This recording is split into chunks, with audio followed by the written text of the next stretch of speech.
I was 34, standing at the grill in my own backyard during a late June cookout, when my wife's closest friend casually asked when I planned to finally walk away from her. My name is Ethan. I own a modest landscaping business, and until that exact moment, I believed my life was perfectly on track. Sarah and I had been married for 9 years. We lived in a lovely suburban home that I'd largely rebuilt with my own hands. To everyone watching from the outside, we seemed like the ideal pair. We hadn't started a family yet because Sarah insisted on prioritizing her career first. She was steadily rising through the ranks at a downtown advertising agency, and I supported that choice, assuming we still had plenty of years ahead. I had complete faith in her. I never snooped through her phone, never pressed her about her whereabouts, never felt that quiet unease in my gut. In hindsight, I now see it wasn't genuine trust. It was simply me being blind. The cookout was Sarah's suggestion to mark her recent jump to senior account executive, and she'd invited around 20 guests, mostly her office colleagues, along with a handful of my own friends and crew. My business partner, Mike, came with his wife, Claire. My sister, Emily, arrived early to assist with setup, and I'd spent the whole morning arranging tables, hanging string lights, and filling coolers with drinks. Sarah moved through the yard in a new sundress I'd never seen, laughing a little too brightly, and I simply assumed her excitement came from the promotion. I stayed by the grill, flipping patties, soaking in the chatter and smiles, convinced this was the exact future I'd built through years of effort. Claire arrived just after 2, already a few drinks in, not surprising, since she had a well-known habit of getting loose-lipped once the alcohol flowed. She'd been Sarah's ride-or-die since university, one of those friends who wore brutal honesty like a badge, though it usually just meant she was tactless and hid behind liquor as an excuse. She headed straight for the cooler, pulled out a beer, and planted herself near me at the grill. I caught the sharp scent of vodka on her when she leaned close to ask how the food was progressing. She lingered there, swaying just a bit, studying me, then asked whether Sarah had mentioned Daniel yet. I had no clue who Daniel was. I glanced up from the flames and asked what she meant. Claire let out a short, cutting laugh and said Sarah truly hadn't told me anything. She took a slow sip, scanned the yard to see who might overhear, then spoke loud enough that nearby conversations faded away. "When are you finally going to walk away from her?" It sounded less like a question and more like a challenge. Mike caught the words from the other side of the lawn and started walking over. Emily froze mid-conversation and turned to look. The people closest to us went quiet. I stood there holding the tongs, smoke curling upward, and asked Claire what exactly she was getting at. She cocked her head as if I were slow to grasp something obvious, then asked if I actually knew. I said I had no idea. Her eyes widened for a split second with something like alarm. She covered her mouth and muttered, "Wait, he really doesn't know." Someone nearby gasped. I saw Sarah step out the back door holding a platter of buns. The instant she registered the frozen group, Claire beside me, and the heavy silence, the tray slipped from her grasp and smashed onto the wooden deck. Buns scattered everywhere. The plate shattered. Sarah stood paralyzed. I looked straight at my wife, then back to Claire and asked what I was supposed to understand. Claire glanced at Sarah, then at me and said, "Daniel from her office. They've been involved," and her voice trailed away because no more explanation was necessary. The truth was plain across Sarah's face. My wife looked utterly terrified and began moving toward me, palms raised. I kept my gaze fixed on her and asked if it was real. She opened her mouth but no sound came at first, then she managed, "We should discuss this inside." I told her no, since apparently the entire gathering already knew except me. We could have the conversation right here. Sarah began to cry, black streaks of mascara trailing down her cheeks. She turned to Claire and said she had no right to do this. Claire just shrugged and replied, "Someone had to let him know." That's when it hit me. This wasn't news to anyone else in the yard. I scanned the faces, Sarah's colleagues, people I'd hosted and fed, and saw shame and unease in their eyes. They all knew. I asked Sarah how long it had been going on. She shook her head, saying we needed privacy. I raised my voice, not shouting but steady, and told her to answer me. She stared at the broken pieces on the deck and whispered, 8 months. For 8 months I'd been secretly planning our 10th anniversary getaway, taking extra landscaping jobs to save for a larger home, and the entire time she'd been involved with someone else. Emily took hold of my arm, suggesting we step inside.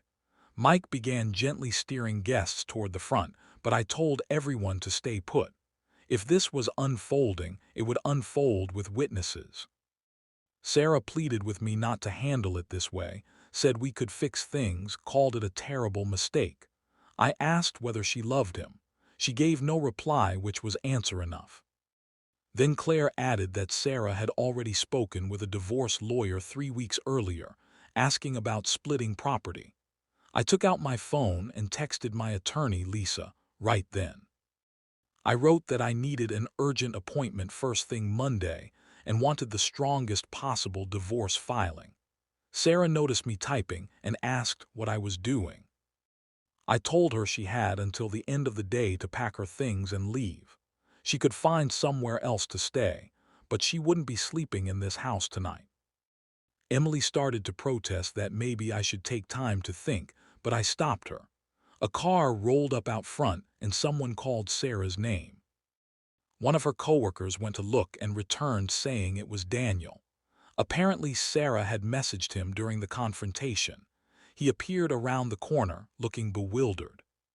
When he spotted Sarah in tears, he started walking toward her. I stepped in front of him and told him to get off my land. Mike grabbed my shoulders, saying it wasn't worth the trouble. Daniel backed away, claiming he wanted no problems, then returned to his car and left. Sarah kept sobbing. I went inside, gathered my laptop, important business files, tossed some clothes into a duffel, and walked past the stunned crowd without speaking. I climbed into my truck and drove to a highway motel, checked in, and sat on the edge of the bed. My phone lit up with messages from Sarah, from Emily, from various party guests, but I powered it off and stared at the blank wall. 9 years erased in a single slurred revelation during a cookout I'd spent my entire morning setting up. This opening moment reveals something essential about betrayal. The deepest wound rarely comes from the infidelity alone. It comes from discovering that nearly everyone around you already knew and stayed silent. Notice how he never lost composure or turned violent. Instead, he acted immediately, contacting his lawyer and removing himself from the chaos. That choice to remain level-headed and deliberate ultimately preserved almost everything he'd worked to achieve. Continuing the full story with rephrased wording while preserving every detail, sequence, length, and lesson. No cuts, no added headings. Same narrative flow. That first night I replayed every moment of the previous 8 months, searching for the signs I'd overlooked. The so-called mandatory work conference Sarah attended in March. The girls' evenings that grew more frequent. The way she began placing her phone screen down whenever we sat together. Small details I'd dismissed at the time now formed a clear trail of deceit and secrecy. Around 6 the next morning I switched my phone back on. It buzzed endlessly. Sarah had sent 43 messages, apologies mixed with fury, mixed with pleas to return home. Emily had texted a dozen times asking whether I was all right. Mike sent one short note saying he stood by me. I ignored them all and called Lisa's office the moment they opened Monday. Lisa had handled the legal side when I launched my landscaping company, and I trusted her because she was direct and efficient. I met her at 8:30 and told her the entire story. She listened quietly, jotting notes, and when I finished she asked whether I had evidence beyond Claire's outburst. I explained that 20 people had witnessed Sarah failing to deny the affair, and Claire had mentioned Sarah already consulting a divorce lawyer, proof she had been preparing. Lisa said that helped, but we needed solid documentation. Messages, records, anything showing Sarah had deliberately positioned herself to claim half of my life's work. I described the house, purchased as a rundown property before our wedding, then rebuilt over 3 years almost entirely by my own labor. The landscaping business I had started from scratch long before we met. Sarah began contributing financially after her salary increased, but the core of both assets came from my effort. Lisa inquired about joint accounts and shared holdings, and I realized Sarah could access everything: our savings, the company account, even credit cards linked to business expenses. Lisa said we had to safeguard my assets immediately. Over the next 2 hours, we reviewed financial papers. She placed calls to freeze joint accounts and establish new ones solely in my name. She contacted the bank to monitor and block large withdrawals or transfers from our shared savings, then guided me in shifting business funds to an untouchable separate account. She also prepared a preliminary separation document and stressed we should serve divorce papers quickly. She asked whether I preferred mediation or full litigation. I told her I wanted the toughest route possible, since Sarah had already shown she would scheme in secret. Lisa outlined the plan: file citing irreconcilable differences, argue for me to retain the house due to premarital ownership and my disproportionate investment, and assert that the business remained mine because it predated the marriage and operated independently. The complication was that I'd added Sarah's name to the deed after our wedding, thinking it showed trust. Lisa said that made things trickier but far from hopeless, especially if we could demonstrate I'd contributed far more to the property. I showed her records proving I had covered the down payment from my personal savings, handled most renovation labor myself, saving tens of thousands in labor costs, and that Sarah's main input had been helping with mortgage payments over the past 4 years. Lisa said we'd need receipts, permits, material invoices, any proof of my personal stake. I told her I kept meticulous records because of my business habits. She actually smiled and said that discipline would be my salvation. By the time I left her office near noon, I had a clear strategy. I drove to Emily's house because I needed to speak with someone who wasn't wearing a suit. She opened the door looking anxious and hugged me tightly. We sat in her kitchen over coffee while I explained Lisa's approach. Emily listened, then gently asked whether I was certain I didn't want to at least listen to Sarah, perhaps consider counseling. I told her Sarah had been plotting this for months and was only exposed because her intoxicated friend couldn't keep quiet. There was nothing left to discuss. Emily said she understood but worried I might lock in irreversible choices while still raw. I replied that the anger had passed. I was simply finished. There's a clear line between rage and finality. My phone rang, Mike asking to meet. We sat at a quiet bar near his storage yard in the middle of a weekday afternoon. He'd already ordered me a beer. He asked how I was coping. I gave him the condensed version about Lisa and the filing. Mike nodded, then shared something unexpected. Claire had known about the affair for roughly a month.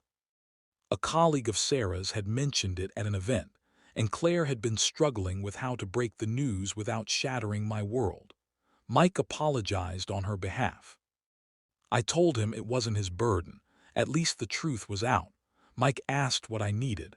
I said I mainly wanted to know who else had been aware. He promised to inquire discreetly.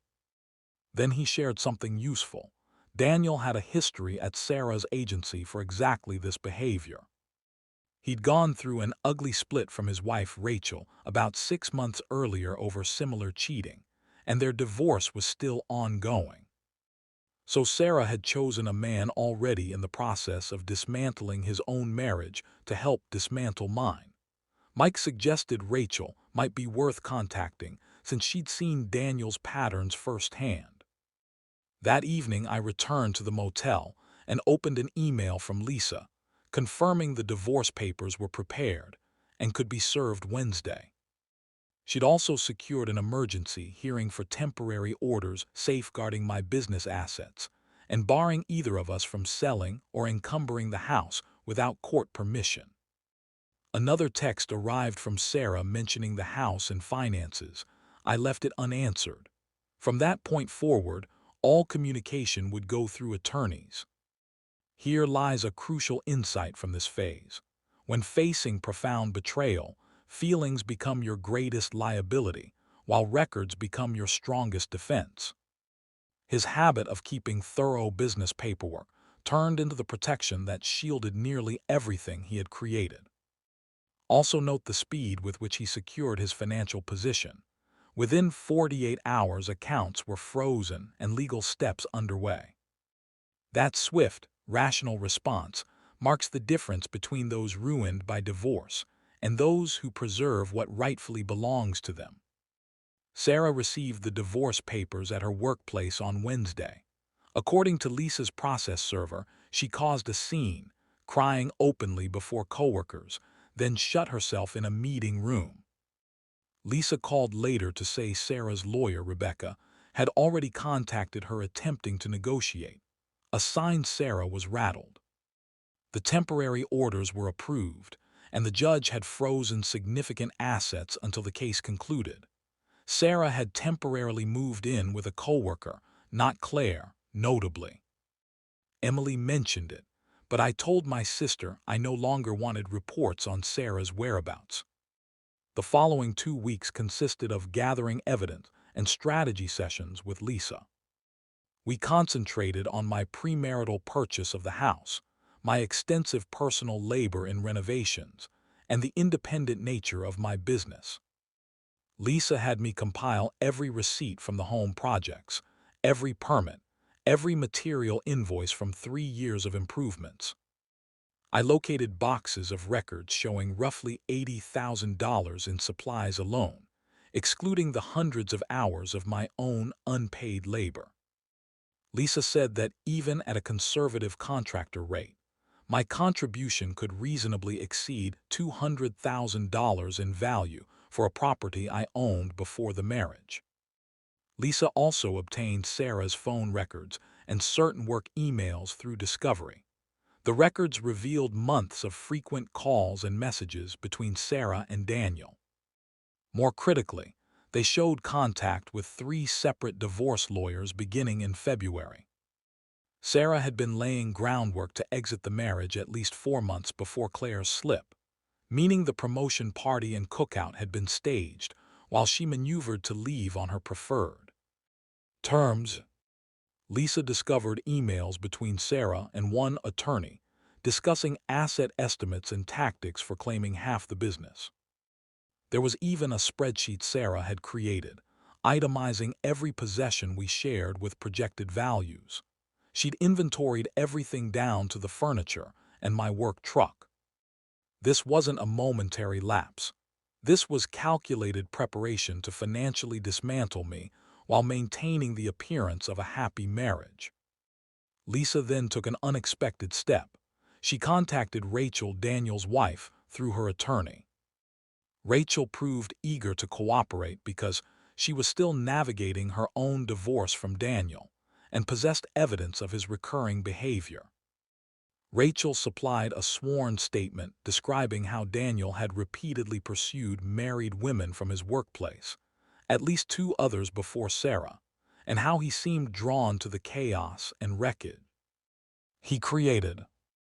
Lisa incorporated this into our filings, framing the situation not as a unique romance, but as Daniel's pattern of targeting married women, with Sarah as the latest participant. Lisa presented all of this to argue that Sarah had acted in bad faith, concealed her plans while quietly collecting financial details, and therefore should not be rewarded for calculated dishonesty. Rebecca countered that Sarah had every right to seek legal advice and protect herself, but the documented timeline made Sarah appear premeditated and untruthful. Our initial hearing took place in early August. I sat in the courtroom watching Sarah testify about her supposed sacrifices for our marriage and her entitlement to an equal share. She wore a modest dress, projecting the image of an injured party. Rebecca asked questions crafted to portray Sarah as an equal contributor who'd put her own advancement on hold to bolster my company, a narrative that ignored how Sarah had always focused on her advertising career while I built my business independently. When Lisa cross-examined, it was ruthless. She displayed phone records showing Sarah first contacted Daniel on February 14, Valentine's Day, adding a bitter irony. She walked through the chronology of Sarah consulting divorce lawyers while still sharing my bed, accepting my home improvement efforts, and letting me plan our milestone anniversary. Lisa asked Sarah directly whether she created the asset spreadsheet. Sarah admitted she had. When asked why she needed such a document if divorce wasn't already on her mind, Sarah mumbled something about understanding our finances, an explanation that rang hollow. The judge's face showed he remained unconvinced. Lisa closed by asking whether Sarah had ever expressed dissatisfaction or proposed counseling before beginning the affair. Sarah conceded she had not. The judge issued no final ruling that day, but granted me ongoing exclusive control of the business accounts and expressed serious reservations about Sarah's credibility based on the documented timeline. A second hearing was set for late September to settle asset division. Lisa felt optimistic that we'd secured the critical ground. Sarah's attorney made one final settlement offer, 30% of assets if we resolved quickly. I instructed Lisa to reject it outright. We intended to see the process through. The concluding hearing occurred on a Friday in late September and stretched nearly 4 hours. The judge had examined everything: records of the house ownership and renovations, my business documentation, Sarah's preparatory timeline, witness accounts from the cookout, including a written statement from Claire, who evidently felt remorseful enough to assist, and Rachel's testimony regarding Daniel's history. When the judge delivered his ruling, his reasoning was straightforward. The house was awarded to me due to my premarital acquisition and substantial personal investment in improvements. My business remained entirely mine because it predated the marriage and functioned separately. Sarah received a modest sum reflecting her mortgage contributions over 4 years, approximately $40,000, far less than the equal split she had anticipated. The judge specifically cited her documented preparations to file for divorce while concealing those intentions as a key factor, stating that courts do not reward deliberate deception. Sarah began crying. Rebecca attempted to object, but the judge confirmed his decision was final. I left the courthouse. Lisa told me the house would transfer fully to my name once paperwork cleared. I considered it for perhaps 10 seconds before deciding to sell. I refused to live in a space haunted by memories of Sarah every day. I listed it 2 weeks later. It sold quickly thanks to the desirable location and the quality of my renovations. I cleared a healthy profit even after covering Sarah's settlement, then used a portion to grow my landscaping company and purchase a smaller home across town that belonged solely to me. Emily introduced me to her friend, Natalie, in November. We began spending time together casually. I wasn't prepared for anything serious, and Natalie respected that boundary, but it felt good to talk with someone unconnected to my past wreckage. My business expanded because word spread about my reliability and the high-standard renovations I could deliver. Through Emily, I learned Sarah and Daniel had moved in together. I felt nothing. They suited each other. Claire sent an apology message around Christmas, acknowledging she'd upended my life but believing I deserved the truth. I actually thanked her; she was correct. Remaining unaware while Sarah plotted to ruin me financially would have been worse than the public exposure at the cookout. At least this way I had reacted swiftly and protected what truly mattered. I still find trust difficult and likely will for years. But I came to understand that sometimes the most devastating event is also the one that rescues you from squandering more time on the wrong person. So what lessons emerge from this ordeal? First, thorough documentation triumphs over raw emotion every time. His meticulous business record-keeping became the armor that preserved nearly everything he had created. Second, the instant you uncover betrayal of this magnitude, contact an attorney before anyone else, not your spouse, not relatives. An attorney can shield your assets while you grapple with the shock. Third, never add someone to a property title purely for sentimental reasons. That single gesture nearly cost him the home he'd rebuilt himself. Fourth, certain individuals will coldly orchestrate your downfall while acting as though everything remains perfect. Sarah consulted 3 lawyers and built detailed inventories while still sharing his bed every night. That degree of calculated pretense is real, and you must detect it early. The deepest takeaway is recognizing when someone views you as a temporary financial resource rather than a true partner. Sarah's spreadsheet, labeled "Divorce Assets," revealed precisely how she regarded the marriage, as a transaction to be cashed out for maximum gain. She assumed she could dictate the timing and exit with half of everything.